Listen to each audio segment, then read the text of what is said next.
Xitay Zhejiang Dahua texnika şirkiti tadqiq qilib yasab chiqqan 100 tonnish yumshoq detalida Uyg'urlarni xotirlaydigan bir kod borligi bayqaldi. Janubiy Xitay atdiganlik pochta gazetining xabariga qaraganda, Germaniyada yashaydigan Sergey Bazanskiy ismli yumshoq detal bexatarlik injeneri o'zining shaxsiy Twitter hisobida shirkatning to'rg'a yo'llagan elektronlik nazorat uskunalarini qo'llaydigan yumshoq detal ishlab chiqarish uchun qo'llanadigan ochiq kod bog'chisida Milliy Uyg'ur degan qurollarning borligini ilgari surdi. Bazanskiy ekran rasmini ham bahrilagan bo'lib, bu yumshoq detalning kodida millat tipi degan kategoriyaning ostida Uyg'ur, boshqalar va noma'lum degan tanlashlar kirgizilgan. Bu farqlantirish iqtidorini yumshoq detalga qo'shishning tasodifiylik emasligini ko'rsatgan Bazanskiy mundaq dedi. Odatda shirkatlar bu xil yumshoq detal echish bog'chilarini ta'minlaganda ularni toshqa o'yg'andek yozadi. Siz savallik yoki tasodifiy bir narsa qo'sha olmaysiz.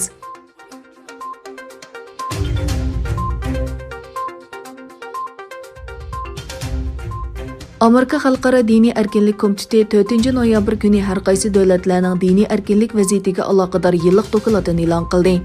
Mazkur organning 2020 yillik dokladida Birma, Xitoy, Eritreya va Vyetnam qatorliq davlatlardagi diniy erkinlik sharoitiga munosabatlik Birlashgan Davlatlar Tashkiloti kishilik huquq sistemasi ichidagi muhim o'zgarishlar gavdalantirilgan bo'lib, dokladning Xitoyga oid qismida Uyg'urlarning vaziyati haqida tuvandikilar bayon qilingan. 2019 yili Xitoydagi diniy erkinlik sharoiti davomli nacharlashdi. Xitoy hukumati chiroy tonish va sun'iy aql texnikalaridan foydalanib turib, osonlik millatlarni nazorat qilish asosida yuqori texnikalik nazorat davlati qurdi. Uningda yana tuvandikilar bayon qilingan. Mustaqil mutaxassislarning mo'ljallashicha 900 mingdan 1 million 800 minggacha Uyg'ur, Qozoq, Qirg'iz va boshqa musulmonlar Sharqi Turkistondagi 1300 dan ortiq jazo lagerlari qamalgan. Ular uzun soqol qo'yganligi uchun lagerlarga avatilgan. Haroqni rad qilish yoki boshqa qilmishlar doiralar tarafidan diniy oshqunlikning alomati deb qaralgan. Dokladda yana bu Uyg'urlarning lagerlardan qiyin qistoqqa uchirganligi, 1 milliondan ortiq bolaning ota-onasidan ayrilganligi, Uyg'ur ayollarining tug'mas qilinganligi va nurg'unlarning majburiy emgak zavodlariga yo'tkalganligi, masjidlarning chiqilganligidek tafsilotlar bayon qilingan. Xalqaro diniy erkinlik komiteti komissari Johanni Mor dokladda Xitoy haqida yozgan bahosida mundaq degan: Xitoy shubhisizki dunyodagi kishilik huquqni eng og'ir dەpsەندەقىلىنىۋاتقان davlat. Uning kishilik huquq va diniy erkinlikka qilayotgan dەpsەندىچىلىكىنى boshqa davlatlar bilan selishtirishga bo'lmaydi. Chunki u faqat oqlig'il bo'lmaydigan harakatlarni sodir qilib qolmay, balki boshqa davlatlarda ham mushundaq zulm harakatga yordam beradi va qo'llaydi.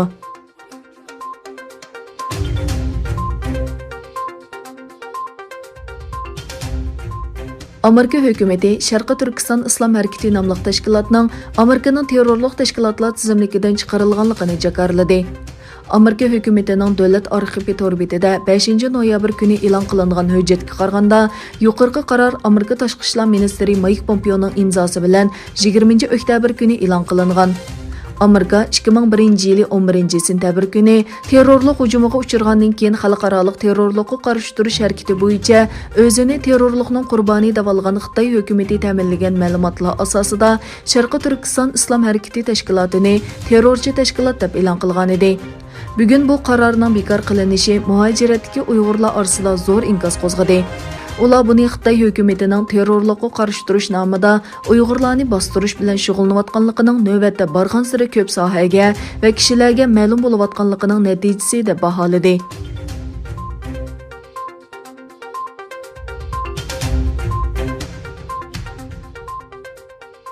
Amerika prezidenti Donald Trump saylamda nurg'un qonuniy tartiblarni ilib boradiganligini, balkim ularning Oliy sud mahkamasiga arz sunishi mumkinligini aytdi. Amerika prezidenti Trump 3 noyabr seshanba kuni o'tkazilgan va natijasi texnik aniqlanmagan saylam to'g'risida Oqsaroyda axborot e'lon qilish yig'ini o'tkazdi. Saylamning ishonchli bo'lishiga kafolatlik qilish uchun tirishayotganligini ta'kidlagan Trump mundaq dedi: "Agar qonunliq yo'l bilan tashlangan millatlar sanalsa, men bu saylamda osonla g'alaba qilaman. Agar qonunsiz va kechikib avatilgan millatni hisoblasa, demokratchilar bu saylamni bizdan o'g'irlab ketalaydi. Biz bu masalani bir taraf qilamiz." Trump Florida, Iowa, Indiana va Ohio qatorliq muhim shtatlarda saylamda allaburun g'alaba qilganligini bayon qilib mundaq dedi: "Biz asosliq taratqular, pul va texnika shirkatlarining aralashishiga qaramay bu g'alabani qo'lga keltirdik. Yana bir tarafdan demokratchilarning nomzodi Bayden muavin prezident kandidati Kamala Harris bilan Delaware shtatida ikkinchi qatim bayonot e'lon qildi. Biletning Amerikada muqaddas ekanligini, har bir biletni sanash kerakligini ta'kidlagan Bayden mundaq dedi: "Men umidvor, sanash oxirlashganda Kengash palata a'zosi Harris bilan g'alaba qiladiganligimizda shak yo'q. Shunlashqa men ko'pchilikning xotirjam bo'lishini umid qilaman. Bu jarayon davomlashyotidi, hisoblash tamomlanadi. Biz qisqa vaqt ichida natijani bilamiz."